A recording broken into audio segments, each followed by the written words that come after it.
NR Podcasts apresenta Entre uma Coisa e Outra. É isso, estamos aqui para mais um episódio do nosso podcast Entre uma Coisa e Outra, novo podcast do nosso patrocinador NR. NR que tem acampamentos, intercâmbios, torneios, temporada de férias. E eu tô hoje aqui com ele que é engenheiro mecânico, Bruno Piva, grande amigo nosso. Bruno, um prazer ter você aqui com a gente. O prazer é todo meu, gente. Vai ser muito boa essa nossa conversa aqui.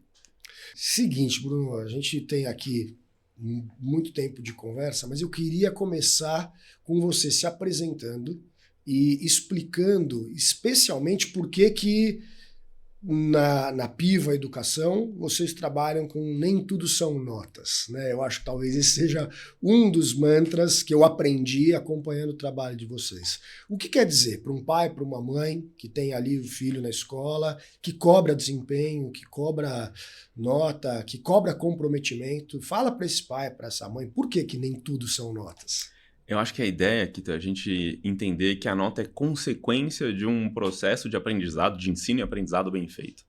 Então, a nota, ela vai chegar depois que você conseguir arrumar a casa e ter todos os pilares que compõem o processo de aprendizado bem desenvolvido. Então, a nota ela é um indicador importante que a gente tem, é o mais importante que a gente tem hoje, discutível, né, da qualidade desse indicador, mas é o que a gente tem. Então, é o que os pais sabem buscar. Só que a gente precisa entender que a nota ela é a consequência. Então, por exemplo, se o seu carro está lá mostrando que a gasolina está baixando, né? Quer dizer que o seu carro é ruim? Não, quer dizer que a gasolina está baixando. Exatamente. Então, se a nota estiver abaixando, quer dizer que tem alguma coisa nesse processo que está errado. Na maioria das vezes, primeiro instinto do pai e da mãe é falar: é preguiça, é falta de motivação. Pô, cara, a gente fez um estudo e 32 fatores levam uma criança ou adolescente a não ter o desempenho educacional como deveria. Então, esse é um estudo interno da Piva Educacional. Então, para os pais e para as mães que estão ouvindo a gente aqui, eu acho que eles precisam entender que a nota vai ser consequência quando você entender tudo isso. Eu vou tentar te explicar hoje um pouco do que a gente aprendeu nesses anos todos para que você consiga fazer aí na sua casa. E no final, tem presente. Tem presente no final. Ele sempre tem presente no final. Você que está aqui, toda vez que você for ouvir o Bruno Piva, você pegou um corte do Bruno Piva em algum podcast, procura o podcast que ele tem presente no final.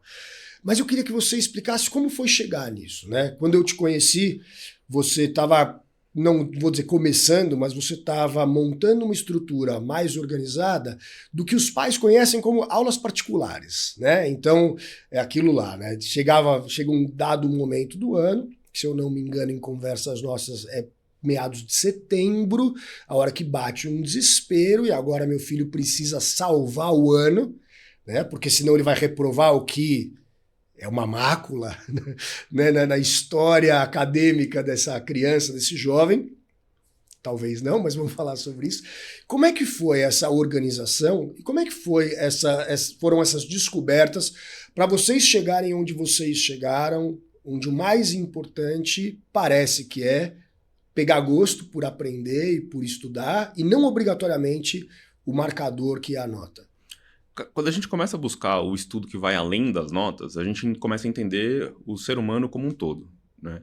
E quando a gente ajuda essa criança, esse adolescente a buscar qual que é o caminho natural do aprendizado dele, tudo fica mais fácil. E um dos grandes problemas que acontece é quando a gente tenta ensinar uma criança ou adolescente a estudar do nosso jeito, né? Eu aprendi isso do pior jeito possível, que foram as pessoas tentando me ensinar a fazer do jeito que era deles. E aí eu falei, cara, não funciona pra mim. Eu sempre perguntei o porquê das coisas. Cara, pra mim, assim, seguir um processo, se não tenho clareza de pra que eu tô fazendo aquilo, cara, eu não faço. Não faço. Tá bom, hoje eu faço, mas antigamente eu não fazia. E como foi essa evolução da Piva Educação, né, pra chegar nisso? Bom, acho que é importante falar que hoje eu sou engenheiro mecânico, estudo neurociência, como que as crianças aprendem, mas tudo começou porque eu não fui um bom aluno quando eu tava na escola. Eu fiquei de recuperação da 7ª série até o 3º ano da faculdade. Pois é, foi muita bateção de porta, muita briga com meu pai, com a minha mãe por conta disso. Cara, era discussão homérica para ler um livro de 100 páginas. O que hoje, sim, para mim não é nenhuma dificuldade. Mas naquela época era muito difícil entender por que eu tenho que ler os alienígenas que estão invadindo a Terra, sendo que eu nem sei se alienígena existe de verdade. Se vocês estiverem ouvindo, não me deem um sinal, não quero saber que eu vou ficar com medo. Mas, quando eu estava discutindo com a minha mãe, a gente tinha aquelas brigas, e pra minha mãe era muito simples. Minha mãe, ela sempre foi muito estudiosa. Ela era CDF, né? A minha mãe é professora de inglês. Minha mãe foi morar fora, super nova, porque ela queria aprender mais. O meu pai já não. O meu pai já era do tipo mais revoltado, né? Mas era assim, cara, eu me virei e esse moleque um dia vai se virar. Então, deixa que uma hora vai dar certo, entendeu? Então, 2 opostos, né, teóricos ali de objetivos diferentes. Objetivos não, né? Mas de... como é que eu falo? De backgrounds diferentes, né, querendo a mesma coisa, o mesmo objetivo, que era que o filho vá bem na escola, que o filho tenha algum tipo de desempenho. Então, quando eu ia mal na escola, era muita briga em casa. Quando eu comecei a ter aula particular, eu tive uma professora que, assim, cara, foi a professora que mudou minha vida. Assim. Porque eu ia mal de matemática na escola, eu tinha aula com uma professora que tinha aquela roupa de professora chata, sabe? Né? Você olha, pensa numa professora chata, você vai imaginar uma roupa, é aquela mulher. Você batia o olho, você sabia que ia dar problema. Aí, de repente, eu comecei a pegar a recuperação de matemática. Quando eu cheguei na casa da Cláudia, por outro lado, ela abriu a porta, de roupa de academia, com um baita sorriso no rosto. Falou, Bruno, entra, fica à vontade. Eu, ué? Como assim fica à vontade? Eu vou ter aula de matemática, não dá pra ficar à vontade com aula de matemática. Aliás, eu tô suando, tenso e não queria estar isso. aqui, né? Aí ela, você quer uma bolachinha, um biscoito? Eu, tipo, nossa, tava sendo bem tratado. Que estranho isso aqui. E de repente a Cláudia falou, cara, faz essas contas aqui rapidinho, não é uma prova, eu só quero entender qual que é o seu nível de matemática, porque assim eu consigo te ajudar melhor. E aí, eu comecei a fazer, ela falou, já entendi tudo. Cadê sua borracha? Eu, que borracha? Eu não tinha borracha, eu não sabia usar os materiais básicos para fazer, quando eu errava eu rabiscava tudo, então tinha ali uma falta de organização muito grande que para matemática, poxa, é super importante. Então eu tive essa aula com a Cláudia, várias aulas com a Cláudia, que me ajudou com a parte da matemática, e eu entendi que matemática não era aquele bicho de 7 cabeças. Aí veio a recuperação de português. Português eu ainda tenho meu... Senões. Exato. Eu tô lendo Machado de Assis agora, então assim, né, entendi um pouco melhor. Mas aí, quando eu fiz esse monte de aula particular, não foi só com a Cláudia, foram com vários professores. E eu tive professores ótimos, como a Cláudia, e tive professores que foram horríveis. Então, quando eu fui dar aula particular, o que eu fiz?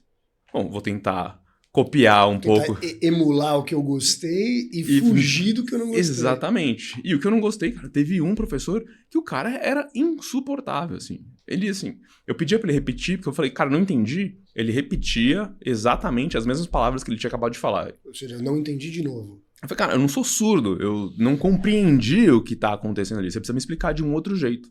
E eu tinha um professor de matemática na escola, de geometria, que ele gostava de resolver cada exercício de uns 2 ou 3 jeitos diferentes.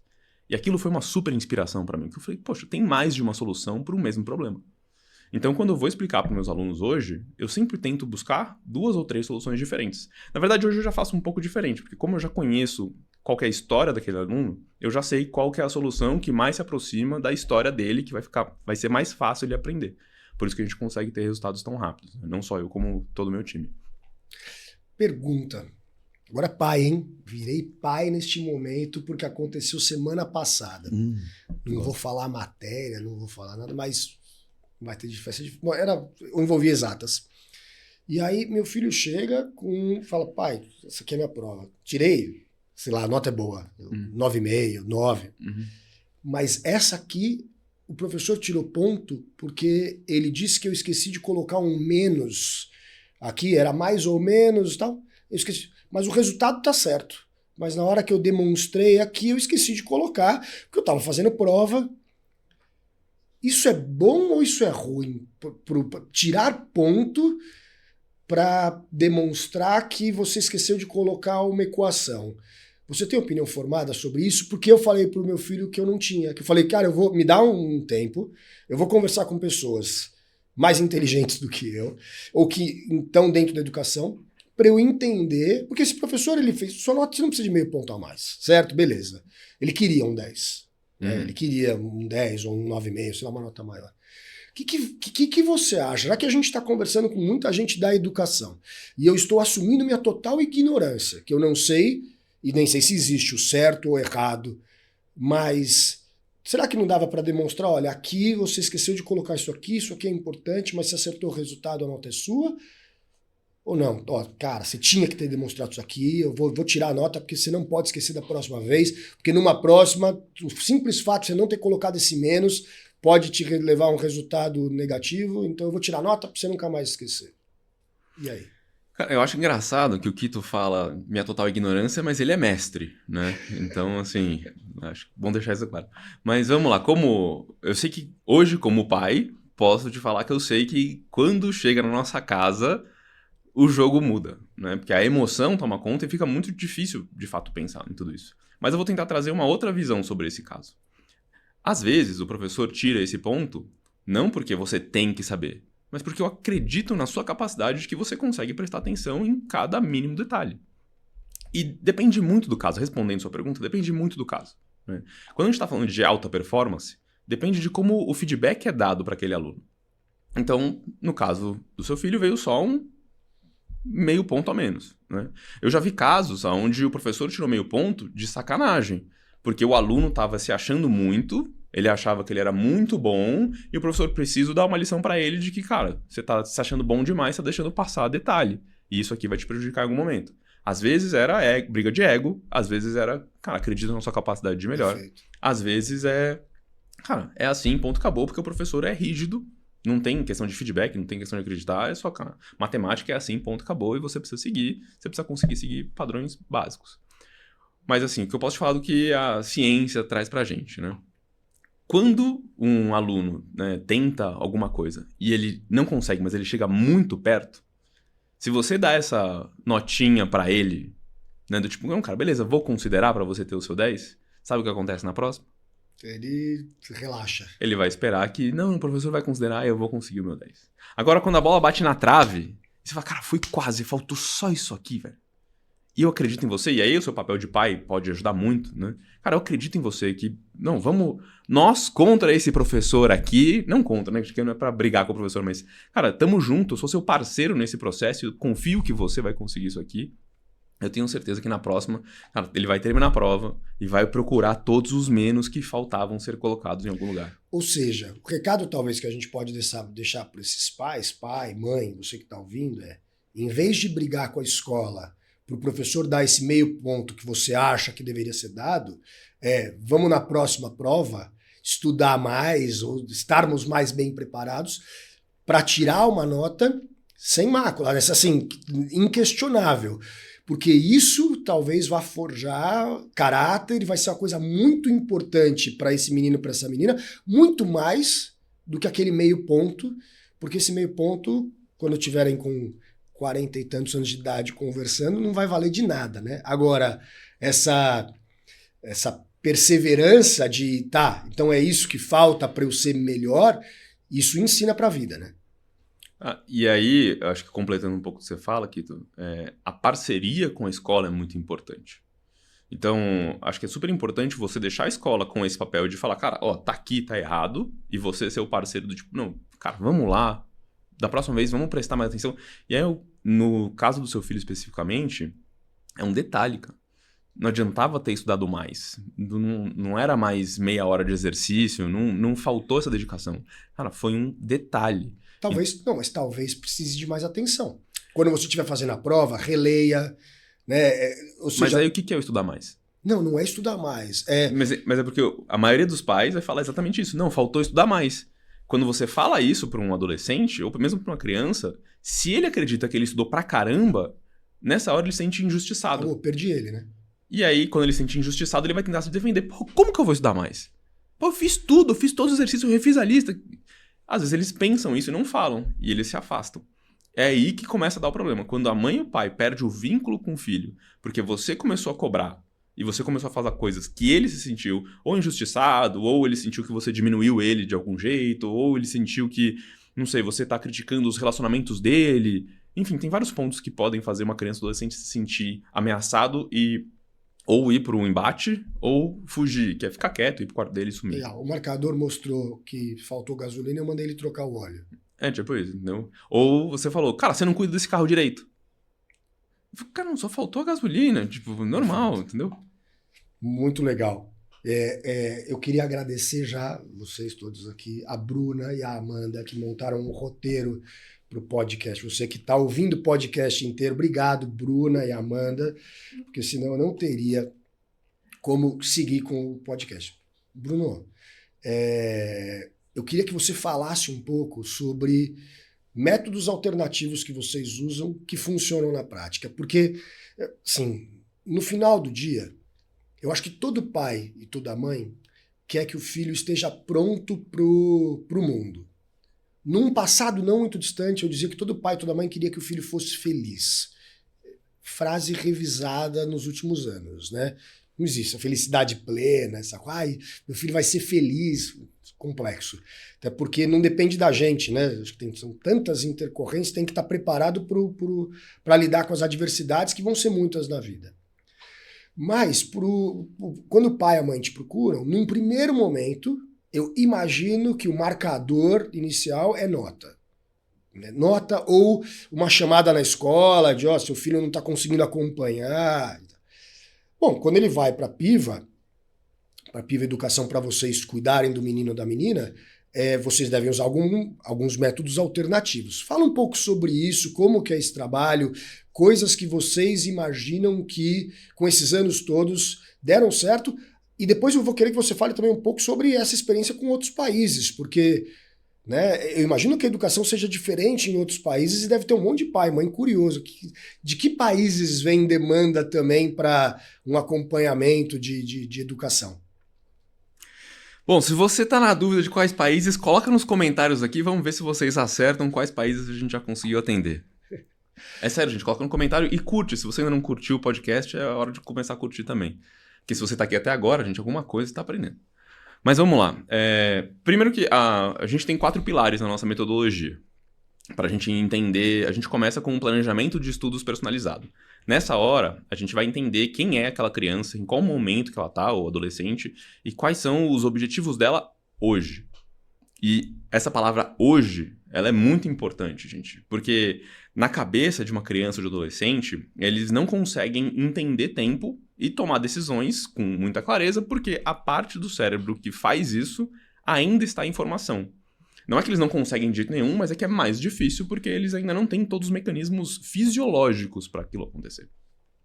Então a gente vai entender quem é essa criança. Depois, a gente vai fazer o que a gente chama de identificar e ajudar ele ou ela a superar as travas educacionais. E travas educacionais podem ser ou questões psicológicas, eu acredito que matemática não é para mim, ou sei lá, eu sou de exatas, então eu não preciso olhar para humanas, por exemplo. Então, né, essa é uma trava psicológica ali. Às vezes é uma trava do sistema educacional. Sei lá, eu mudei de escola e na escola que eu estudava antes, eu tinha Física 2, Física Ótica no primeiro ano. Na escola que eu vou estudar depois tem Física Ótica no segundo ano. Eu tenho Física Ótica 2 vezes, mas a mecânica faltou, né? Porque eu não tive nenhum nem no outro. Então eu vou ter essa trava do sistema, que não tem muito como a gente fazer, não tem muito como resolver. E assim, tentar colocar o mesmo currículo exatamente para todas as escolas, a gente vai dar um trabalhão que não é o que você quer. Então a gente identifica essas travas, e a gente tem hoje 6 tipos de travas que a gente já identificou. Aí, no terceiro passo, é quando a gente vai trabalhar a velocidade de aprendizado acelerado, que são as técnicas de estudo propriamente ditas. E esse é o grande erro da maioria das famílias. Quando a criança ou adolescente começa a ir mal, vai lá no YouTube e procura como fazer meu filho aprender mais, técnicas de memorização, ou coisas desse tipo, e chega pro filho e fala, não, faz isso aqui, filho. Ou vai lá e faz um planner super bonito na parede, vai lá na Calunga, compra o planner pronto, já coloca na parede, você já fez tudo, já pensou em tudo e coloca na parede para ele. Não vai funcionar, gente, né? Se a gente não entender quem é aquela pessoa e o que está travando ela, qualquer técnica que você for ensinar pode mais atrapalhar do que ajudar, pode mais frustrar do que fazer ir para frente. E aí, o último passo é o que a gente chama de aplicação magnética, que lá no nosso espaço a gente faz com as aulas magnéticas.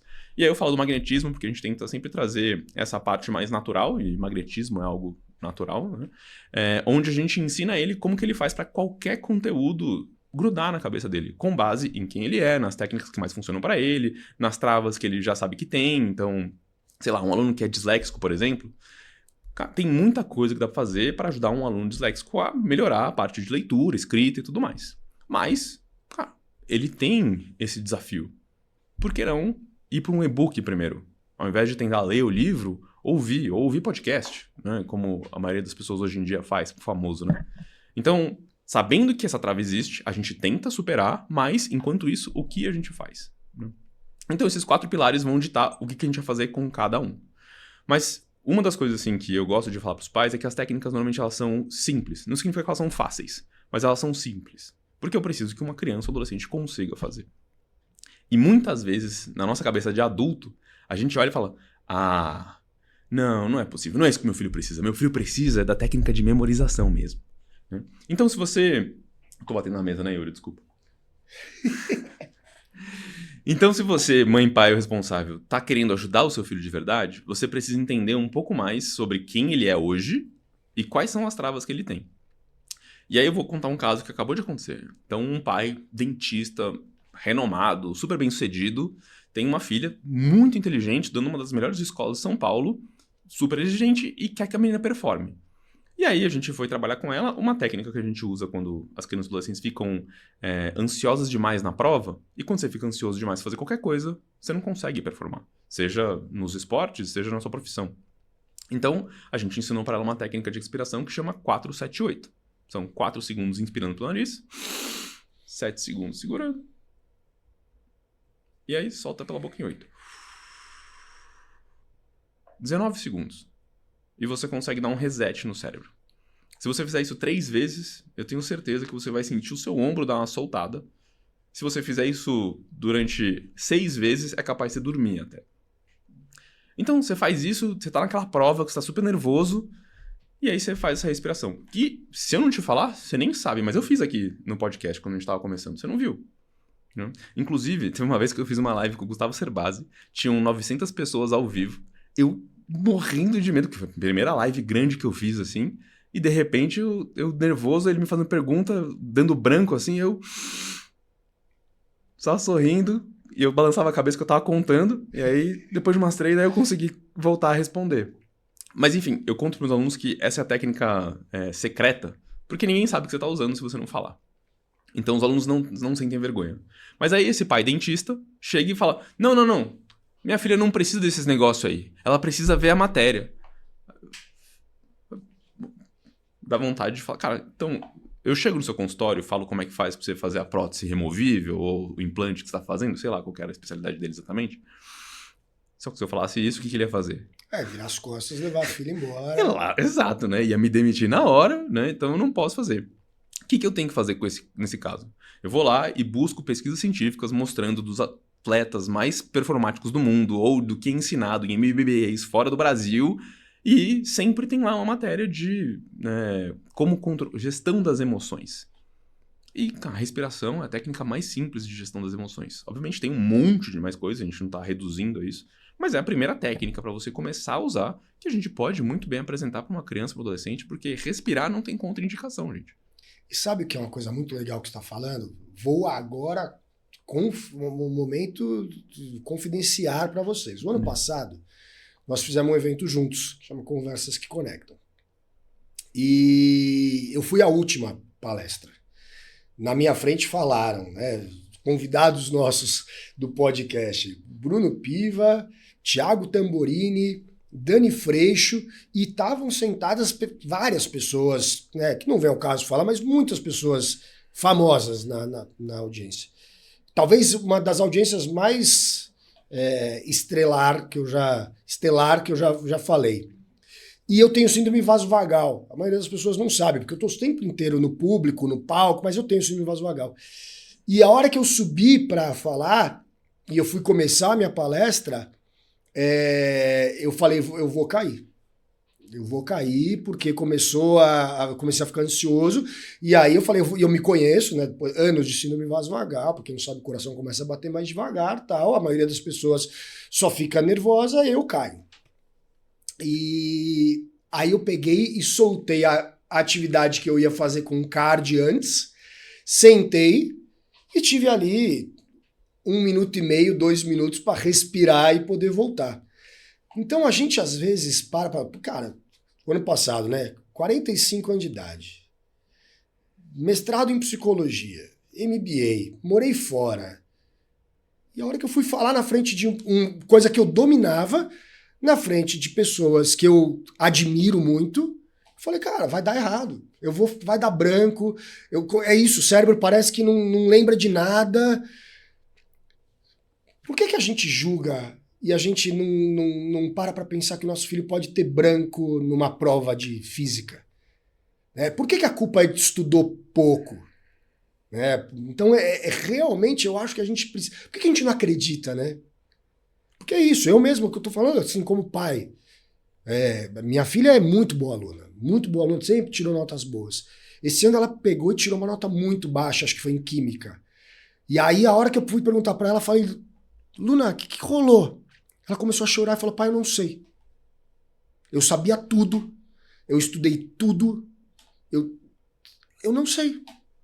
Eu não sei o que rolou. A hora que eu cheguei lá, eu esqueci tudo. Eu não lembrava de nada. E se você quiser que eu sente agora... Ela deu aula, porque ela monta umas aulinhas online para os amigos, então ela deu aula para 3 amigos que tiraram notas altas. Ela tirou, acho que foi 6. Né? Não é, tirou... Para ela tirar 6 era um absurdo. Mas é muito interessante que o que você está trazendo agora, e que talvez alguns pais... Porque tem pai que talvez leve um filho para uma aula particular, e na primeira aula você vai focar no filho, no menino, na menina, manter a calma, aprender a respirar. Aí você vai perguntar, o pai vai perguntar, filho, o que você aprendeu? E o filho talvez fale, não aprendi nada. A gente ficou respirando na aula. E o pai nunca mais leva o filho para uma aula particular. É por isso que eu falo que o que a gente faz não é aula particular. A gente tem um método de aprendizagem acelerada. Eu mostro para o seu filho como que ele vai encontrar o próprio jeito de estudar. Porque se ele encontrar o jeito dele, ele vai conseguir aprender tudo mais fácil. E é a partir daí que a gente começa a trabalhar. Mas eu não faço isso com todo mundo. Porque tem mãe e pai que só quer aula particular. E aí, para essas pessoas que só querem aula particular, a gente tem os melhores professores. E eu começo, essa pessoa entra no meu processo muitas vezes por aula particular, porque não sabe que existe outra coisa, porque não conhece, porque nunca ouviu falar. E aí, às vezes, na correria do dia a dia, a gente fala, olha, a gente tem essa outra coisa aqui. Ele fala, não, eu preciso de aula particular. Ele já está decidido. Adianta eu ficar discutindo? Não, vamos lá, a gente faz aula particular, que dá resultado, muitas vezes. Mas só que só a aula particular não vai resolver o problema do seu filho. A não ser que seja um problema muito específico. Tipo, um aluno nosso que foi fazer uma Olimpíada de... Eu não lembro, acho que era biologia nos Estados Unidos. Perdeu uma semana de aula. Cara, uma aula particular ali para tentar repor o que perdeu faz super sentido. Conteúdo pode ser uma das travas, né? Se o conteúdo tá bem específico, a aula particular faz sentido. Agora, se o seu filho tá indo mal de todas as matérias, cara, você tem outros problemas. Tem alguma coisa que tá errada nesse processo, né? Então, assim, respondendo a sua pergunta, por que os pais acham que não pode, né? Por que acha que o filho foi falta de estudo? Muitas vezes, os pais não fazem isso por mal, né? Nenhum pai briga com o filho ou cobra demais o filho achando que tá fazendo a coisa errada. Nenhuma mãe, né, dá um piti ou fica dias ali ansiosa com a nota do filho, brava, porque ela acha que tá fazendo a coisa errada. Esses dias mesmo eu escutei uma mãe falando que o filho dela teve uma nota baixa, acho que foi em matemática, e aí ela falou, Bruno, se eu não te conhecesse, minha vida teria virado um inferno. Ela falou, eu passei 2 dias mal com aquela nota, briguei com ele, depois que eu me acalmei, eu demorei 2 dias pra me acalmar, depois que eu me acalmei eu consegui falar, tá bom, vamos lá filho, me conta, o que você acha que deu errado? Aí ele, não, porque... Aí eu percebi que ele também estava ansioso. Eu falei, olha lá, olha que conexão boa, né? E é aí que você consegue ser um guia, né? Então, nessa conversa com o filho, ela percebeu que não é que a nota dele foi ruim, é que eles começaram um processo de mudança de comportamento que não surtiu efeito a tempo da prova.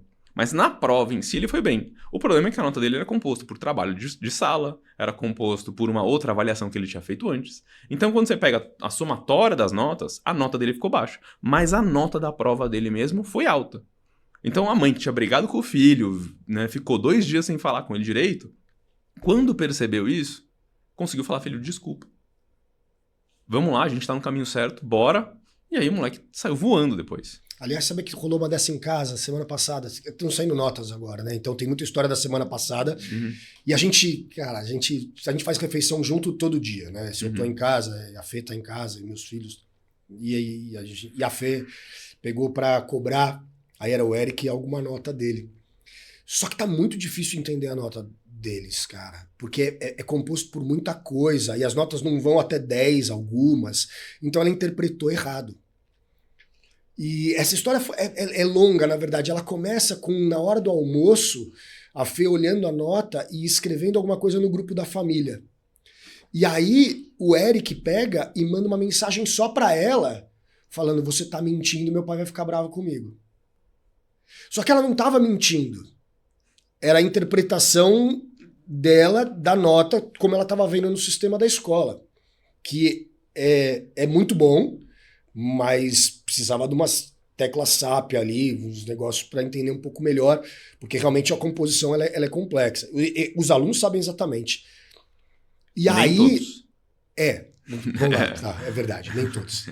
Aí, só que aí ela pega e aí começa uma discussão paralela que eu não fiquei sabendo, entre eles dois, onde, tipo, quem é você para me falar assim comigo?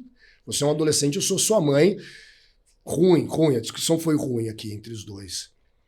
E depois ele pega e manda uma... Como é que eu fico sabendo dessa discussão? Porque ele pega e manda uma mensagem muito linda, muito fofa pra a mãe no grupo da família. E aí ela vira e me liga. Foi você que escreveu a resposta dele? Que resposta? Que resposta. Porque ele foi muito fofo. E ele não tem o hábito de ser muito fofo. E ele foi muito, muito fofo. E muito, muito educado, muito maduro na resposta dele. Falei, cara, eu nem sei do que vocês estão falando. Eu nem estava conseguindo acompanhar o grupo da família no meio do dia. Bom, a moral da história é que à noite a gente para pra ver. E aí eu vejo a minha filha se unindo ao meu filho. Isso é uma coisa rara. Uhum. Os dois querendo explicar pra mãe que ela tava errada. Eles erraram ele errou na maneira, eles também à noite erraram um pouco na maneira. Mas como você não tá entendendo e não sei o quê? E ela realmente não estava entendendo, porque realmente era difícil de entender.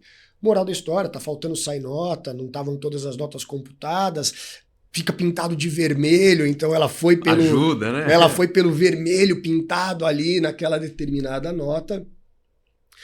Para piorar, é uma nota que não vai até 10, então sei lá, se é uma nota que vai até 7 e tava ali, sei lá, um 3, alguma coisa, que não era nem a nota completa.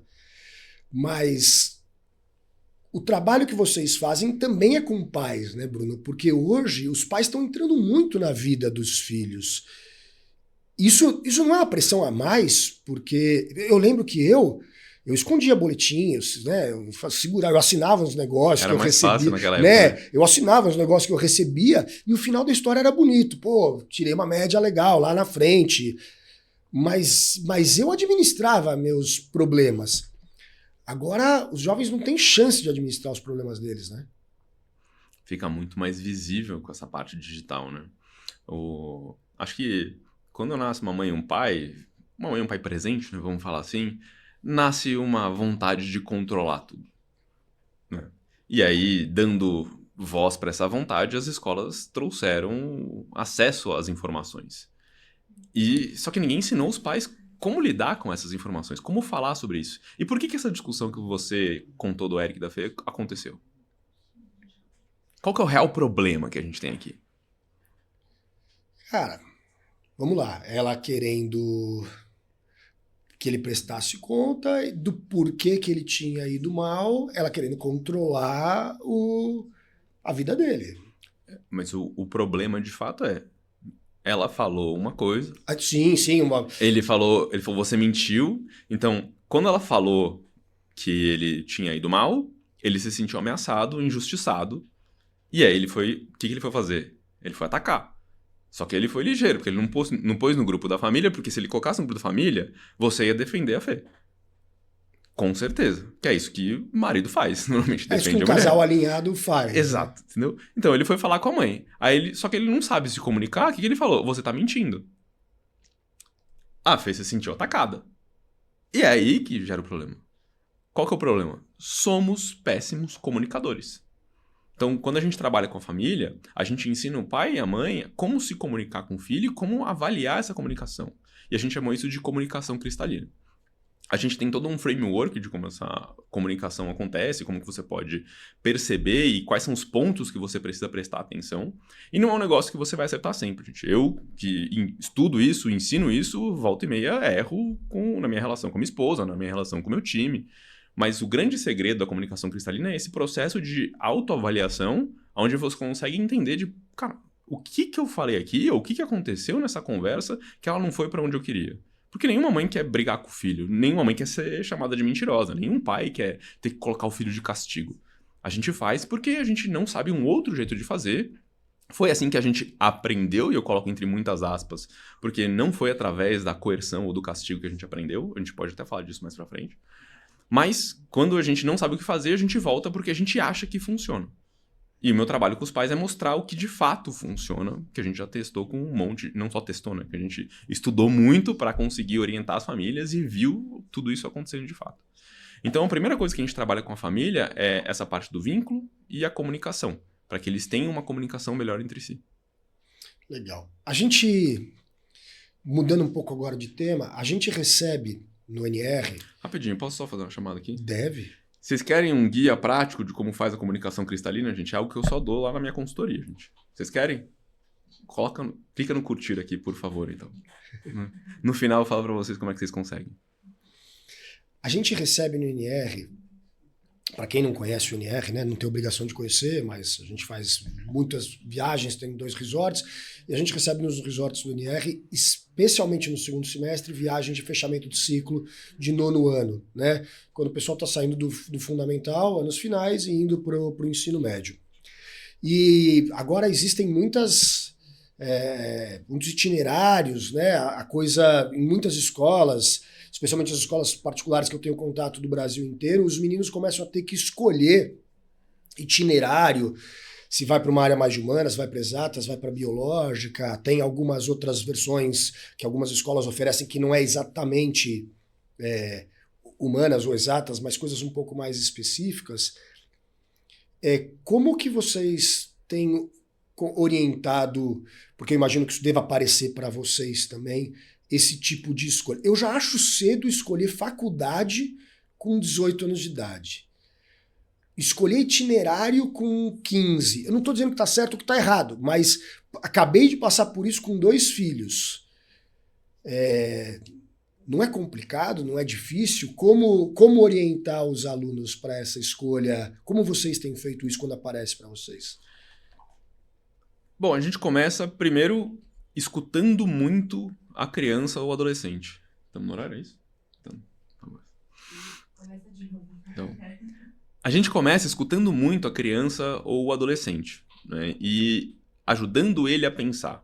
Então, no nosso processo, quando a gente vai fazer o planejamento de estudos personalizado, a gente mostra para ele, ajuda ele a pensar, ou ela, né, sobre quais são os motivos deles para estudar. E cada um tem o seu. Né? Mas no final, a gente faz uma lista de motivos e a gente analisa isso junto com eles. E é super difícil fazer, porque você tem que pensar. E eles não estão acostumados a pensar. A gente foi treinado, nosso sistema educacional treina a gente, na grande maioria das vezes, não sempre, mas treina a gente a dar respostas certas. E quando você está pensando em algo novo, na maioria das vezes não tem resposta certa. E aí isso veio da minha base de engenharia mecânica, que eu tinha que resolver problemas que muitas vezes ninguém tinha resolvido. Então você precisa criar essa base de raciocínio. Quando a gente mostra para eles que eles podem pensar, cara, você estuda por quê? Ah, porque eu quero fazer uma boa faculdade. Tá bom, cara, o que é uma boa faculdade? Ah, ele fala, Harvard, Stanford, USP. Cara, por que é uma boa faculdade? Ah, porque as pessoas falam que é boa. Mas será que ela é boa para você?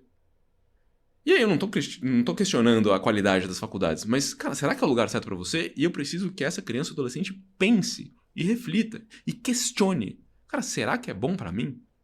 E quando eles começam a pensar, eles começam a discutir, eles começam a perguntar. Eles começam a perguntar pro tio, pra tia, pra aquela pessoa que ele admira. Tio, que faculdade você fez? Por quê? E aí eles começam a ficar curiosos. E essa curiosidade que a gente precisa reacender neles. Então, quando a gente está fazendo esse processo de orientação, é muito mais deles serem curiosos e eles decidirem. E aí a gente fala para ele, você vai tomar uma decisão, não é uma decisão pro resto da sua vida, mas você vai ter que lidar com as consequências dela. Então, por exemplo, a gente acabou de de orientar um aluno que tinha que escolher lá, e ele escolheu, inicialmente, que ele ia para uma parte de informática, que tinha lá de TI lá, que tinha na escola dele. E ele queria isso, e quando a gente começou a conversar, ele entendeu que ele queria isso porque 3 amigos que ele gostava muito iam para essa parte. E aí, Rafa, será que é a melhor decisão você ir por causa dos seus amigos?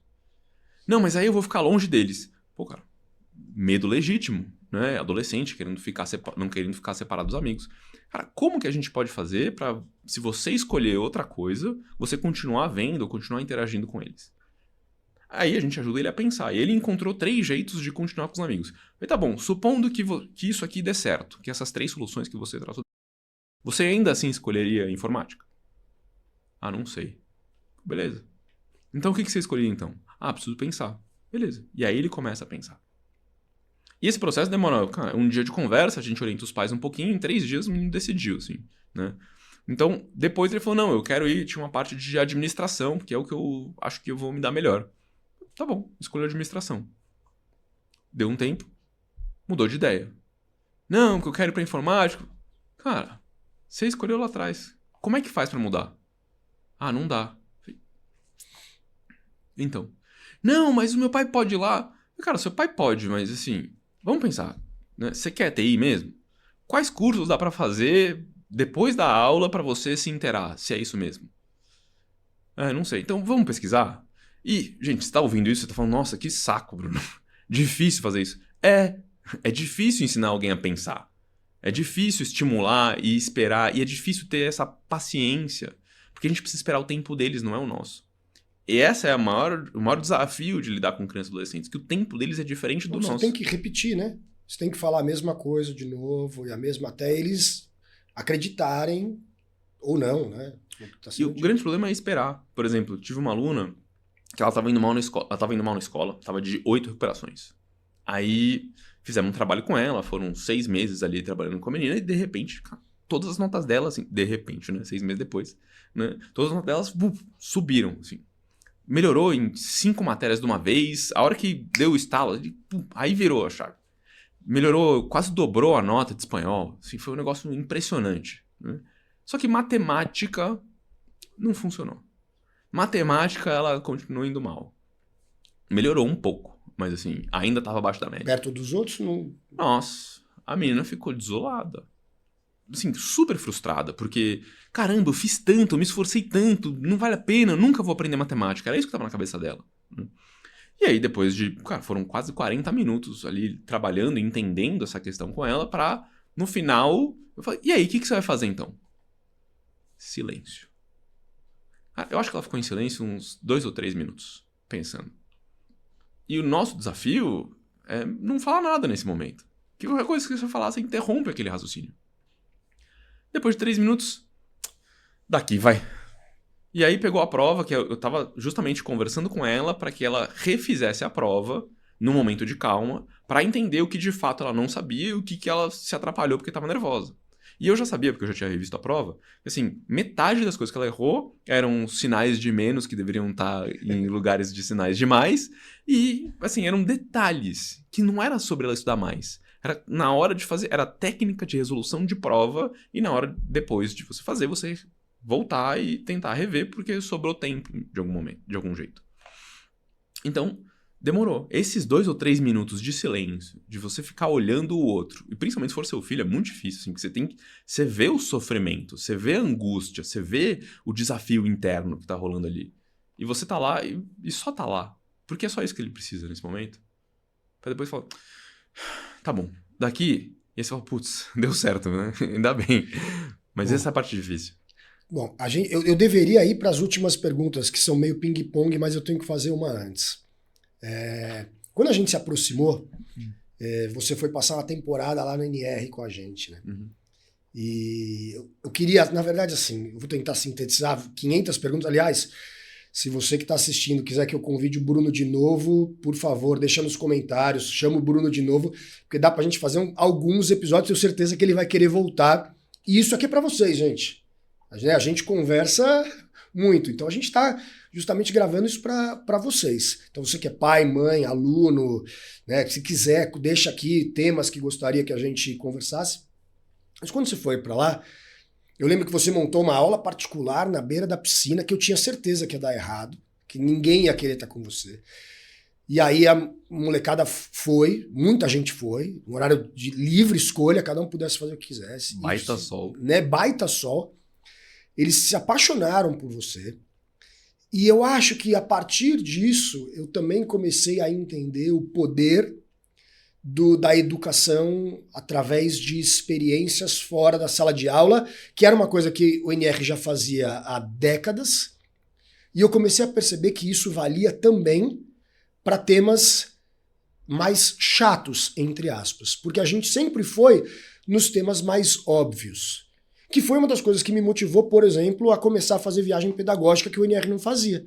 E agora levar uma molecada para cidades históricas, para Pantanal, Amazônia, porque eu percebi que o poder do fora da sala de aula, do aprendizado imersivo, era uma coisa muito, muito, muito surreal. E eu vi, a primeira vez que eu vi isso foi com você na beira da piscina, falando sobre matéria de escola. Eu queria que você contasse um pouco sobre essa sua experiência, o que você acha, né? Como é que é esse poder do fora da sala de aula, do fora da escola, você impactar um adolescente, uma criança, de um jeito, e o quanto isso pode mudar a vida? Primeiro que às vezes é só mudar o ambiente. Você dá a mesma aula num ambiente diferente, para eles já tem esse efeito novidade. Então, assim, às vezes só isso basta. Obviamente, se você quiser dar uma boa aula, você precisa adaptar esse conteúdo pro contexto, né? Então, eu dou uma aula de matemática e física num túnel de vento que o pessoal treina paraquedismo. Eu levo a molecada lá, terceiro ano, falo, bicho, o negócio é o seguinte, se o professor der a fórmula da prova, na hora da prova, vai ser mais fácil? Aí todo mundo vai, é um coro, assim. Fechou. Então, a fórmula da velocidade terminal tá aqui. Vai ter equação complexa. Tá aqui. Agora, o que vocês têm que fazer é calcular qual que é a velocidade que a gente vai ligar o ventilador para vocês voarem. Se vocês errarem, ou vocês caem no chão, ou vocês batem no teto. E eu fico quieto. Na hora, os moleques... Não, mas professor, mas como é que calcula a área? Eu falei, mas você não aprendeu isso no 9º ano, 8º ano? Não, aprendi, mas agora a minha vida tá em risco? Eu falei, sim. E o professor lá falou pra você que você precisava aprender, porque você não sabe quando você vai precisar. Aí você vê os moleques tendo branco, assim, tipo, meu Deus, ferrou, né? Aí eu... e aí, mas primeiro, né? Você quer a fórmula da área, mas qual área? Não, um círculo, né? Então o seu rosto é mais parecido com uma bolacha. É, acho que não. Aí, então o que você vai fazer? Você que tem que decidir, cara. Enfim, e nessa eu vou provocando eles pra fazerem as contas. Obviamente eles vão errar, porque tem uma série de aproximações que a gente tem que fazer, e quando a gente faz muita aproximação, a gente tem um monte de erro. No final da aula eu falo sobre o que é coeficiente de segurança, sobre como que a gente faz esse tipo de cálculo, falo pra eles prestarem atenção. Enfim, eu trago todo o contexto pra essa aula que é completamente diferente. Aí no final os moleques chegam pra mim e falam, nossa, foi a melhor aula de física que eu já tive, né? Pô, sim, é mais fácil, né, quando você tem um equipamento desse pra fazer isso. Mas nem sempre o professor tem. Então, por exemplo, o que uma das professoras que trabalha comigo uma vez fez, foi um aluno que estava com dificuldade de geometria, levou ele pra quadra do prédio dele, com um giz branco, começou a dar aula de geometria no garrafão, no negócio que ele gostava de basquete. Fez toda a aula de geometria ali, no giz, no chão, na quadra que tinha no prédio do menino. Pô, toda escola tem quadra, gente. Todo professor pode fazer isso. Ah, mas não pode riscar com giz. Leva fita crepe. Cara, você pode ser criativo, entendeu? Então é muito mais sobre mergulhar no mundo deles e entender o que é importante pra eles hoje, e eu vou repetir de novo, pra aí você ser criativo com toda a sua experiência de vida e construir algo que tenha significado. E é esse significado que vai fazer eles lembrarem. Com certeza, eu posso falar pra vocês. Eu fui para cidades históricas quando eu era menino, com a escola. Os professores não souberam, na minha opinião, aproveitar a oportunidade. Recentemente eu fui com um guia maravilhoso, aliás, o Hudson, se estiver assistindo, um abraço, que estava com a gente lá com a turma do NR, e o Beto, que estava com a gente em Inhotim, e eu voltei para casa querendo estudar mais, querendo aprender mais, né? E meus filhos, a gente vendo coisas, tem muita coisa no YouTube, mas como é que se chega nisso? Você tem que ter vontade, desejo, interesse, né? A gente tá indo pro final do podcast. Eu só queria falar sobre cidades históricas, que eu perdi R$50 lá, quando eu tava na 4ª série, gente. Se alguém achar, por favor. No final do podcast, a gente tem 3 perguntas para você responder de maneira breve, mas de coração aberto. E a primeira é: tem pai, mãe jovem que está escutando a gente? Porque quando você vira pai, você sabe, você, pai e mãe com filho... Pai fresco. Pai fresco. Né? Filha pequeno ainda, nem está em idade de fazer prova. Às vezes já está na escola, mas não está vivendo tudo isso. E aí o pai e a mãe falam, cara, vai dar errado. É muita coisa, é muito difícil. Qual é a dica, né? O que você fala para esses pais, para essas mães jovens que estão começando agora a jornada da paternidade e da maternidade e vão encarar esses desafios ao longo dos próximos anos? Bom, primeiro, para você que nos escuta aqui, eu acho que se o seu filho é pequeno, a primeira coisa que você precisa se preocupar é que ele precisa brincar. Até os 7 anos de idade, gente, brincar é uma das melhores coisas que uma criança ou adolescente... Criança e adolescente não é. Mas até os 7 anos de idade é uma das melhores coisas que uma criança pode fazer. É através da brincadeira que ela se entende, que ela entende o mundo, que ela entende as relações. A brincadeira é a coisa mais importante para eles. Depois disso, aí a gente precisa começar aos poucos a introduzindo essa parte de o estudo, a responsabilidade e tal. Mas até os 7 anos, a alfabetização ali, eu não teria pressa, eu sugiro que o seu filho brinque muito. Segunda, a gente sabe que tem um monte de menino, menina, adolescentes que nos seguem por conta do meu trabalho no NR, o seu trabalho com a PIV Educação. E para esses adolescentes que estão aqui, ficaram escutando o podcast, chegaram até agora, e a gente fala muito do pai, a mãe, e para ele? Qual é o recado que você dá para esse menino, para essa menina que está escutando que não vai ter emprego porque vai perder para a inteligência artificial, que essa geração é pior do que outras gerações? Eu não acho, né? Deixa bem claro. Que recado para essa turma? Bom, se você é um adolescente e nos escuta aqui, eu primeiro, assim, se o seu pai ou sua mãe fala que essa geração é ruim, ou seu tio, tia, alguém falou isso para você, esquece. Porque tem texto de 2000 anos atrás falando mal dos adolescentes, de como eles são intransigentes, como eles questionam os mais velhos, como eles não respeitam. Então você usa esse texto ali, é só procurar texto, adolescência, se eu não me engano, acho que foi Sócrates que falou. Né? Mas década de 30, década de 40 tem um monte também. Então assim, tem textos milenares falando mal da adolescência. Foi sempre assim. É sempre difícil para nós que somos mais velhos entender o mundo que vocês estão vivendo. Então tenham paciência. Essa é a primeira coisa. Segundo, questionem. Oh, tá bom, né? A geração é pior? Por quê? Me mostra. Seja específico. Mas o que eu especificamente fiz ou posso fazer diferente para que essa geração não seja tão pior? Porque toda vez que a gente generaliza, é quando a gente não está conseguindo entender quais são as especificidades de cada caso. E é muito fácil para a gente generalizar. E a gente, estou falando dos seres humanos, tá? O nosso cérebro generaliza as coisas com muita frequência. Ajuda a gente a economizar energia. Agora, se você, por exemplo, teve uma nota baixa, e tem adolescente que... Esse foi recente, então acabou de sair nota. Vou dar essa dica para você. Né? Tem uns que falam, não, tive um monte de nota alta e uma nota que foi vermelha. Vou mostrar tudo, porque aí a minha mãe vai ver um monte de nota e o vermelho vai passar despercebido. Cara, não funciona assim. O nosso cérebro é treinado para ver o problema primeiro. Primeira coisa que sua mãe vai ver, o seu pai, vai ser aquela nota vermelha. Não importa que você dobrou a sua nota de outras matérias. Eles vão olhar a matemática que foi mal e vão falar, mas meu Deus, o que aconteceu aqui? Então, é natural, não é pessoal do seu pai e da sua mãe. O que você pode fazer no lugar é, saindo da prova que você sabe que foi mal, falar, nossa mãe, acho que eu zerei. Não sei, não sabia nada. Porque a sua mãe já fala, nossa, ferrou. Ferrou, mas ela não vai brigar com você porque você acha que você zerou, né? Talvez ela se descontrole um pouco, mas vai passar. Aí quando chega a nota 4, ela fala, nossa, ele achou que tinha zerado, olha que bom, você tirou 4, entendeu? Então você pode ser estratégico e entender um pouco mais de como os adultos pensam para conseguir trazer as informações de um jeito que a sua vida vai ficar mais fácil. Não adianta bater de frente com a sua mãe. Na maioria das vezes você vai perder, cara.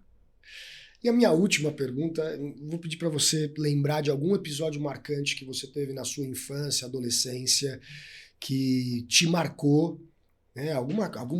Quem estava com você, por que esse episódio foi tão importante? Porque as pessoas gostam de histórias.